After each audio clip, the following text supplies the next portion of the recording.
আমার অনুরোধ এটাই, এই বলে আমি বক্তব্য শেষ করব যে ভোট আসছে, যাকে ইচ্ছা ভোট দেবেন।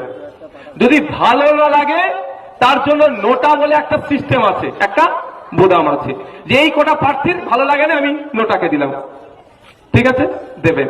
কিন্তু একটা অনুরোধ আপনাদের কাছে, দিনের শেষে প্রতিবেশী, এটা মাথায় রেখে রাজনীতি করবেন বা ভোটাভুটিতে অংশগ্রহণ করবেন, বা যারা হিংসা করতে বলে সেটা থেকে দূরে থাকবে।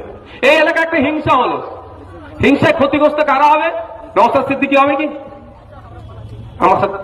মমতা ব্যানার্জি হবে? শুভেন্দু অধিকারী হবে? কেউ হবে না।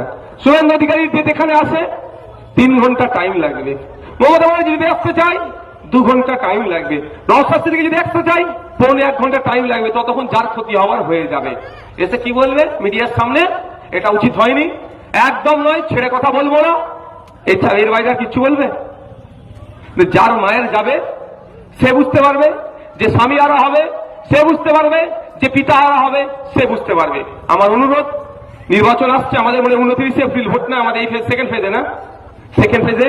তার আগে অনুরোধ হচ্ছে এটাই, যার যাকে ভালো লাগবে ভোট দেবেন, যার যাকে ভালো লাগবে ঝান্ডা কাঁধে নিয়ে ঘুরবেন, যার যাকে ভালো লাগবে তার মিটিং মিছিলে যাবেন, তার নামে জয়ধ্বনি দেন, ওতে আমার কোনো বিরোধ নেই। অনুরোধ এতটুকুই, তার নামে জয়ধ্বনি দিতে গিয়ে আমি আমার পাড়ার কাকার ছেলে, মাসির ছেলে, পিসির ছেলে, ফুকুর ছেলে, খালার ছেলের সাথে হিংসাই মারামারিতে জড়িয়ে পড়বো না। কারণ আপনি এমএলএ করে ওনাকে পাঠাবেন, 1,21,000 টাকা মাসে পায়।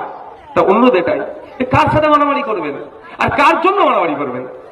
যার জন্য মারামারি করছেন সে এসি রুমে বসে চা খাচ্ছে, আর কার সাথে মারামারি করছেন? আপনার কাকার ছেলে, মাসির ছেলে, পিসির ছেলে, দীর্ঘকাল একসাথে বসবাস করে।